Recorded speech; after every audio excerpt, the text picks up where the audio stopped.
Welcome to Epochs Across Eras, where we uncover timeless truths from ancient history.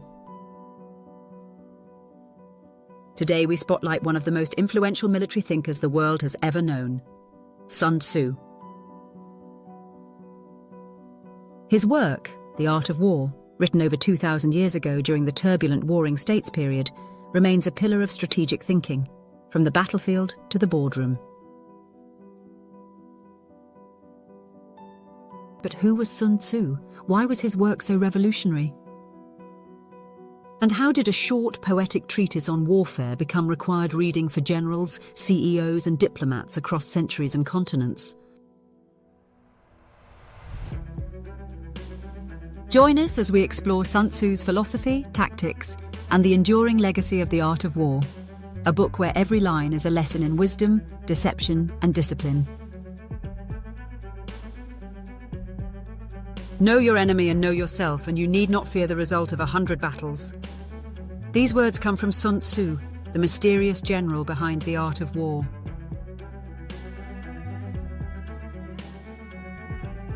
In an age of endless war, he offered more than tactics. He offered insight. He saw battles as chess games of the mind, not just brute strength. His ideas transcended time and place. They shaped kings and empires, warlords and leaders, but where did they come from? And why do they still matter? In this episode, we meet the mind behind the method and uncover the true art of war.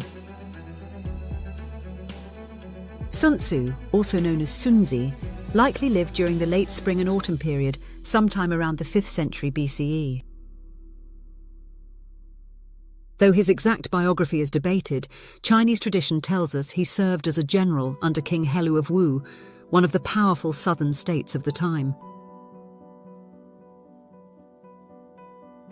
He wasn't a conqueror, but a strategist, a thinker who saw war not as a test of strength, but of skill.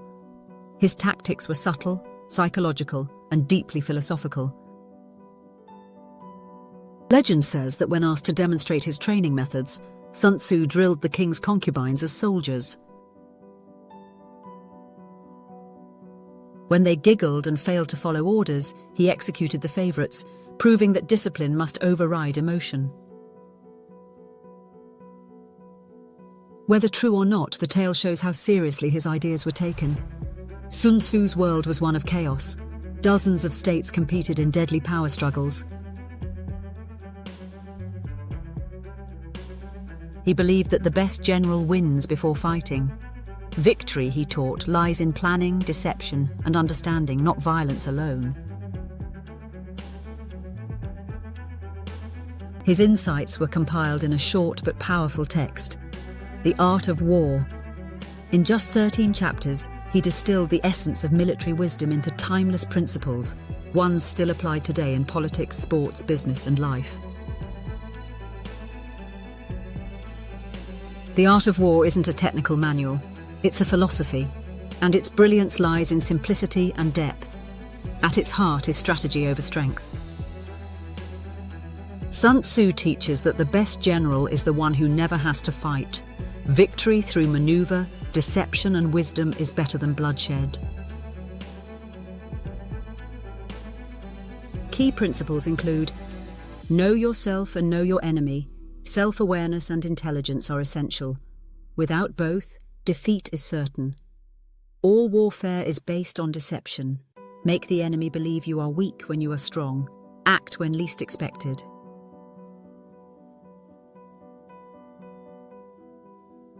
Avoid prolonged war. War drains the state. Quick, decisive campaigns preserve strength. Adapt to the terrain and situation. Rigidity is weakness. Flexibility wins. Leadership matters most. A good commander must be wise, disciplined, courageous, and humane. Sun Tzu also emphasized morale, timing, and unity. Armies fail when leadership falters or when goals are unclear. A well-led force in a just cause is nearly unstoppable. What makes the art of war unique is its universal application. It isn't just about war. It's about decision-making, crisis management, and strategic thinking in any domain. That's why it still sits on shelves across the globe, centuries after it was written. The art of war survived dynasties, invasions, and revolutions. In China, it influenced emperors, generals, and scholars. It was studied by leaders during the Three Kingdoms period, embraced by the Tang and Song militaries, and later canonized as part of the military classics.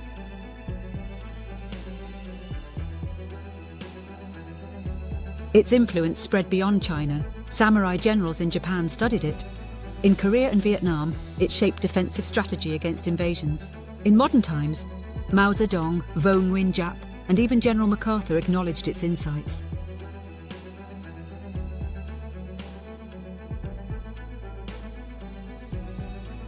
But Sun Tzu's reach didn't stop at battlefields.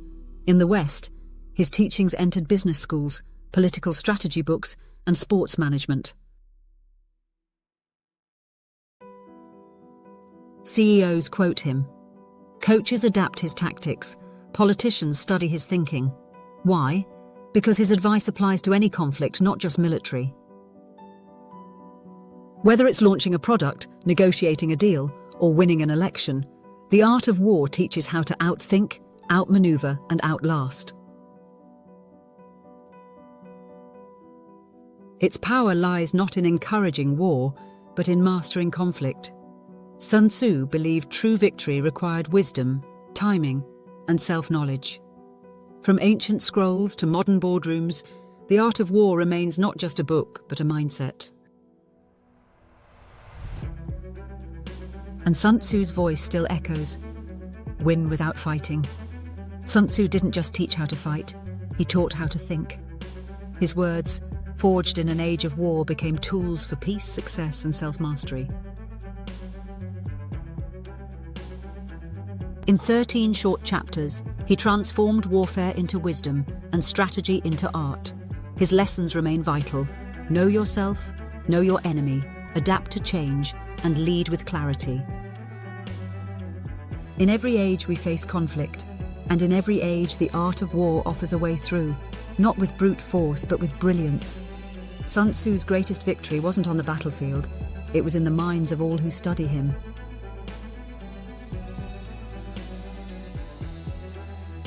Thank you for watching Epochs Across Eras. If you enjoyed this journey through history, make sure to like, subscribe, and hit the notification bell so you never miss an episode. Let's keep exploring the past to uncover the stories that shaped our world. Until next time, keep questioning, keep learning, and keep exploring the epochs that define us all.